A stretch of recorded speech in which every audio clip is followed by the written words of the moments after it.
안녕하세요. 오늘은 기도학교 11번째 시간입니다. 여러분들에게 제가 준비한 주제는요, 방언 기도입니다. 여러분, 방언 기도가 뭔지는 대부분 다 아시죠?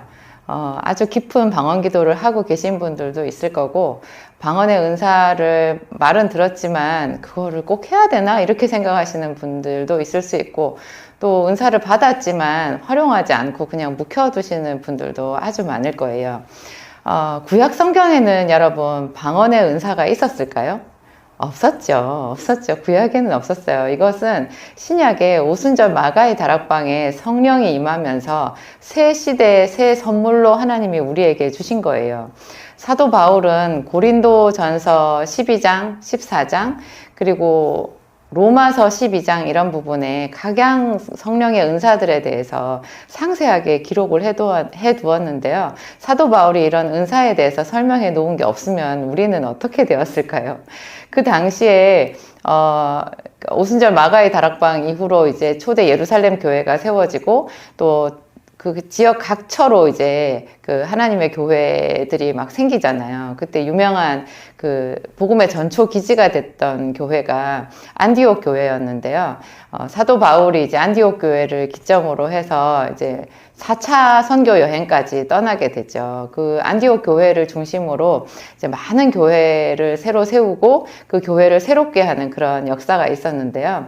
이 사도 바울이 그 이전에 없었던, 구약에 전혀 없었던 성령의 이런 은사에 대하여서 하나님께 정말 체계적으로 계시를 받은 거예요. 그래서 그 내용을 이렇게 각 교회들에 다 가르쳐 줬어요. 그래서 특히 이제 고린도서나 로마서의 각양의 은사들에 대해서 설명이 있는데요. 이런 설명들을 잘 보면 와, 사도 바울은 정말 하나님과 깊은 교제를 나누었나 보다.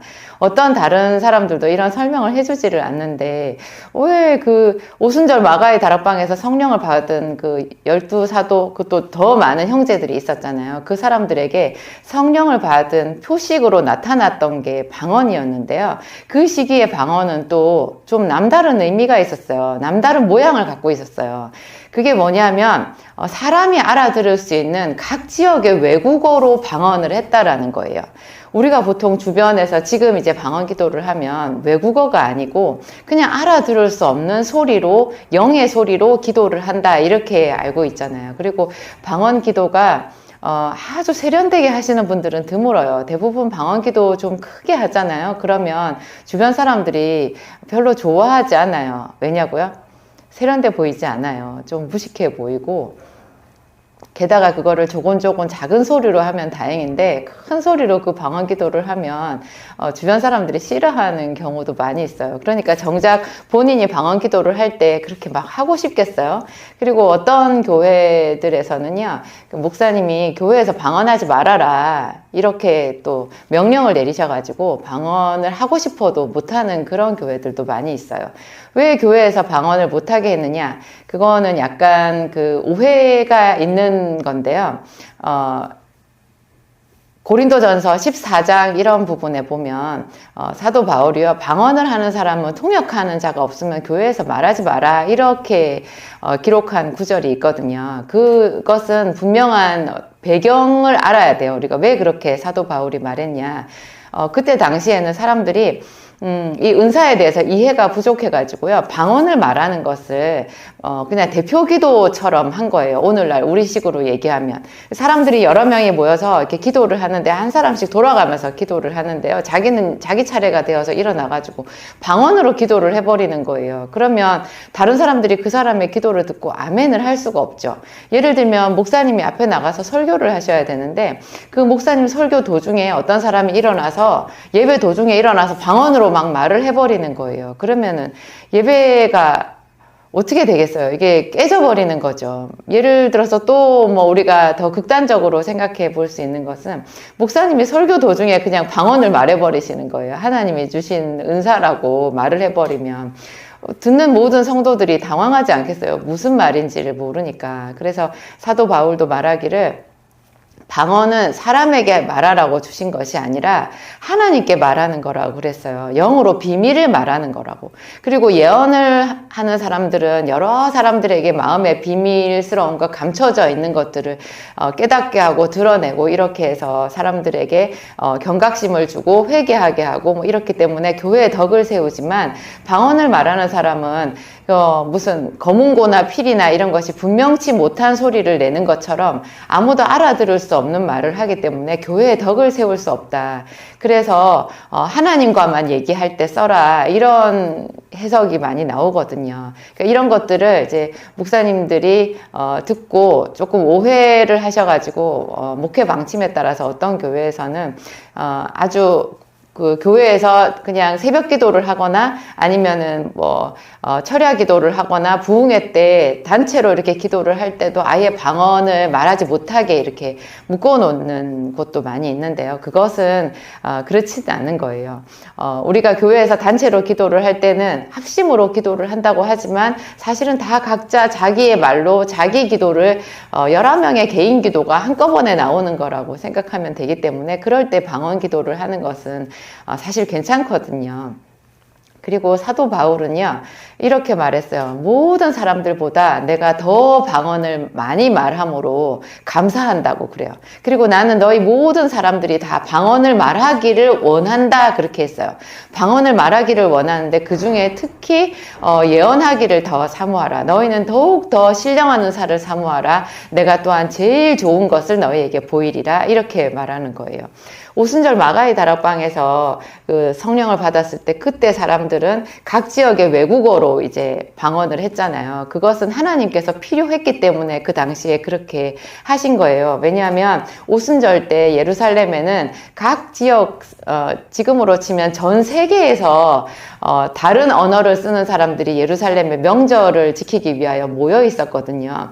그 사람들에게 하나님이 예수 그리스도에 대하여 비밀을 말씀하시는 그런 목적이 있으셨던 거예요. 그래서 그 각 지역에 온 사람들이 자기 지역에 있는 그 방언으로, 그 외국어로 전혀 배움이 없는 그 예수 그리스도의 제자들, 그 마가의 다락방에 숨어 있었던 그 제자들이 나와서 그 외국어로 하나님 나라의 비밀을 말을 하니까 얼마나 이게 하나님께 영광이 되고 어떤 표적이 됐겠어요. 그래서 그런 방언을 썼던 거고요.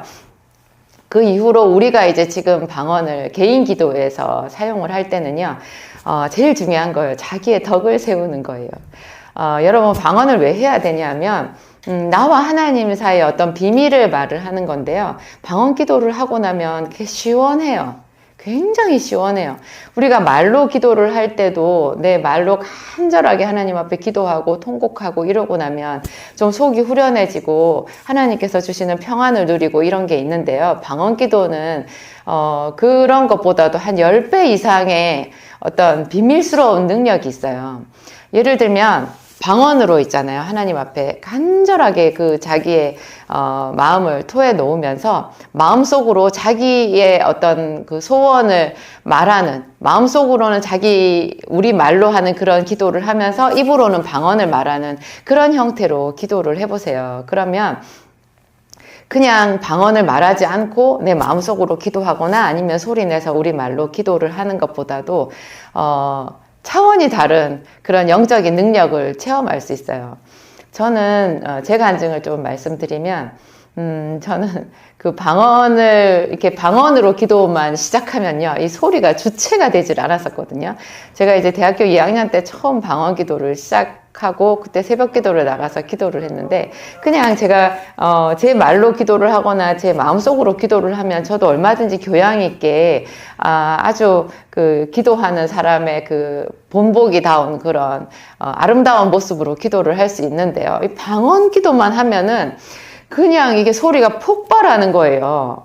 그리고 제가 방언 기도를 시작하면 이 허리에서부터 등하고 이렇게 목까지 있잖아요. 뭔가 뱀이라고 해야 되나요? 뭔가가 나를 칭칭 감는 거를 느끼는 거예요. 그래서 제가 방언을 말을 하려고 하면 목까지 쪼여가지고 소리가 나오지를 않는 상태에서 방언 기도를 몸부림치면서 하는 거예요. 영적인 전쟁인 거죠. 그냥 말로 기도를 하면 그런 느낌이 전혀 없는데 방언 기도만 하면 그랬어요. 그때 여러분 그 방언 기도가 저한테 정말 절실하게 필요한 거 아니었겠어요? 제가 방언 기도를 정말 세게 한 날, 제가 세게 하려고 해서 그런 게 아니라 저도 힘드니까 목도 쉬고 온몸이 아프거든요. 그렇게 기도를 하면. 1시간을 기도를 해도 그 상태가 지속이 되는 거를 제가 몇 년을 했는지 모르겠어요. 저희 집이, 정말 표현할 수 없을 정도로 심각한 그런, 영적인 어두움에 있었고, 제가 좀, 제 개인사라 차마 다 말씀드리지 못할 정도로 저희 집이, 좀 하여튼, 참혹해요. 저희 집안, 저희 아버지랑 어머니랑 형제들이랑 저희 집안의 그걸 보면은, 이 영적인 상태를 보면 제가 좀 말씀을 드릴 수 없을 정도로 그렇게 저희 집이 그렇거든요. 그러니까 그게 이제 방언 기도만 하면 그 상태가 이제 그대로 나타나는 거예요. 저는 방언 기도가 없었으면 제가 여기까지 오지 못했을 것이다. 그런 생각이 들고요. 계속 방언으로 기도를 하면서 하늘문이 열렸던 것 같아요. 제가 이제 한 번은 하도 이렇게 방언 기도 때문에 제가 주변에서 눈총도 많이 받고 이제 여의도 순복음교회 새벽 기도 가서 방언 기도를 했을 때는 아무도 저에게 신경을 쓰지를 않았어요. 거기는 큰 소리로 기도하는 사람이 많고 방언 기도하는 사람들도 많아서 그냥 제가 다른 사람 의식하지 않고 제 마음 놓고 기도를 할 수 있었는데요. 제가 이제 결혼을 하고 이제 여의도 순복음교회를 떠나서 이제 인천으로 가면서 그 동네 작은 교회들을 이렇게 다니고 했을 때는 아무 교회에서도 저를 용납해 주지를 못하는 거예요. 그렇게 방언 기도를 하지도 않고 그렇게 소리 지르면서 하는 저를 그냥 다 피하시더라고요. 목사님이 오셔서 다른 데 가라고 이렇게 얘기해 주시기도 하고, 제가 안산으로 이사를 왔을 때도 마찬가지였어요. 제가 하도 답답해가지고 좀 괴롭기도 하고 창피하기도 하고 속상해서 한날은 하나님께 물었어요. 하나님, 저 왜 방언 기도를 해야 돼요? 저도 좀 세련되게 기도를 하고 싶은데 제 방언은 예쁘지도 않고 너무 좀 심하게 말해서 천박한 것 같아요. 하나님, 제가 왜 이렇게 호란하게 랄랄랄랄랄라 하는 이런 그걸 애기 방언이라고 하더라고요. 이런 방언을 몸부림치면서 하는 거를 지금 몇 년째 이러고 있어야 되냐고. 그때 제가 안산에 처음 왔을 때 하나님께 따지듯이 물었었는데요. 하나님 저에게 말씀해 주셨어요. 정말 놀라운 그 해석이었어요. 제가 그렇게 하나님께 질문한 그 주간이었는데요. 저녁에 TV를 보고 있었거든요. 뉴스가 나오는데, 9시 뉴스 있잖아요. 뉴스가 나오는데, 그 뉴스에 이렇게 양궁 선수들이, 태능 선수촌에 양궁 선수들이 운동하는 그 체력 단련하는 모습이 나오더라고요. 그걸 보고 있는데 하나님께서 저에게 딱 말씀하시는 거예요. 하나님은 그럴 때 응답해 주기도 하시더라고요. 기도를 하면 그 기도 시간 말고 평상시 제가 생활을 할 때 그냥 번개처럼 이렇게 말씀해 주실 때가 있는데 그날이 그랬어요. 너 저거 보니? 양궁 선수하고 달리기가 무슨 상관이 있니? 저는 그랬어요. 양궁 선수는 열심히 활만 쏘지 않나? 쏘면 되지 않나? 그런데 양궁 선수들이 기초 체력 단련을 하면서 조깅을 하고 있더라고요. 하나님께서 얘기하시는 거예요. 모든 운동의 기본 체력 단련이 달리기라고. 그와 마찬가지로 영적인 모든 은사 있잖아요. 신유의 은사, 뭐 예언의 은사, 방언 통변의 은사, 능력 행함의 은사 이런 것들이 있잖아요. 이런 모든 은사의 가장 기본이 방언이라는 거예요. 방언을 해야지 그런 은사가 개발이 된다라는 거예요. 우리가 영적으로 죽어 있어서 그냥 예언이 탁 임할 수가 없대요. 방언으로 계속 하나님께 비밀을 말하고 하나님의 영과 내 영이 소통을 하면서 하나님의 어루만짐을 경험하고 마귀를 대적하고 이렇게 하면서 우리의 영적인 체력이 정말 많이 선수급으로 성장하게 된다는 거죠. 그러면 다양한 그 영적인 그 또 다른 은사들, 교회를 세우고 주변 사람들을 돕고 자기 자신을 세우고 이렇게 돌파해 나갈 수 있는 능력의 은사들이 개발이 된다라는 거예요. 그 은사를 우리가 활용을 해서 마귀를 대적하고 하나님의 백성들을 세우고 교회를 돕고 자기 집을 세우고 그렇게 할 수 있다라는 거죠. 예수 그리스도의 영광을 나타낼 수 있다는 거죠. 그래서 방언은 모든 사람들에게 필요해요. 제가 오늘은 여기까지 일단 말씀을 드리고요. 제가 다음 시간에는 어떻게 하면 방언을 받지 못한 사람들이 쉽게 방언의 은사를 경험해 볼 수 있는지, 그리고 이미 방언의 은사를 갖고 계신 분이 좀 더 풍성한 방언 기도를 할 수 있는지, 심지어 방언으로 찬양도 할 수 있어요. 여러분, 그런 이야기를 제가 다음 시간에 여러분들에게 준비해서 찾아가도록 하겠습니다. 감사합니다. 오늘 제가 기도하고 마무리하도록 하겠습니다.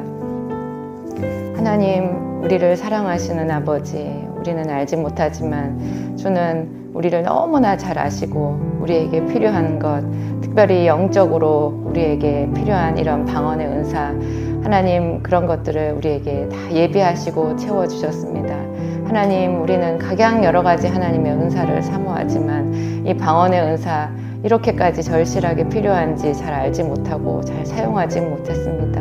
하나님, 저 자신도 방언의 은사를 사용하는 것을 싫어한 적이 있었고, 하나님, 지금도 또 방언에 대하여서 제가 잊어버릴 때도 많이 있습니다. 성령님 오셔서 우리 모든 성도들에게 하나님께서 주신 이 각양 은사들 선물을 더 잘 활용해서 하나님 능력 있는 그리스도인으로 세상에서 빛으로 나타날 수 있도록 하나님 도와주시옵소서.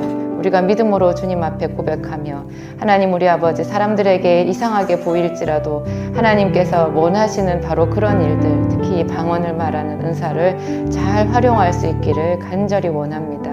하나님 우리 아버지, 우리 모든 성도들을 일깨워 주시고 하나님 어떤 편견 없이 하나님 그 깊은 영적인 당신과의 대화에 들어갈 수 있도록 인도하여 주시옵소서. 오늘도 이 추운 겨울 하나님 이 영상을 청취하며 하나님 우리 아버지 영상을 시청하며 하나님 앞에 나온 당신의 자녀들을 기쁘게 받아 주시옵소서. 어루만져 주시옵소서. 마음속에 깊은 탄식 하나님 다 기억하시고 하나님 풀어 주시옵소서. 상처를 어루만지시고 새 힘 주시옵소서. 모든 무거운 짐을 벗겨주시고 하나님 우리 아버지 독수리의 날개치며 올라감같이 새 힘 얻어서 하나님을 찬양하게 하여 주옵소서. 그렇게 찬양하겠습니다. 저희가 그렇게 기도하겠습니다. 하나님 도와주시옵소서. 예수님 이름으로 기도하였습니다. 아멘.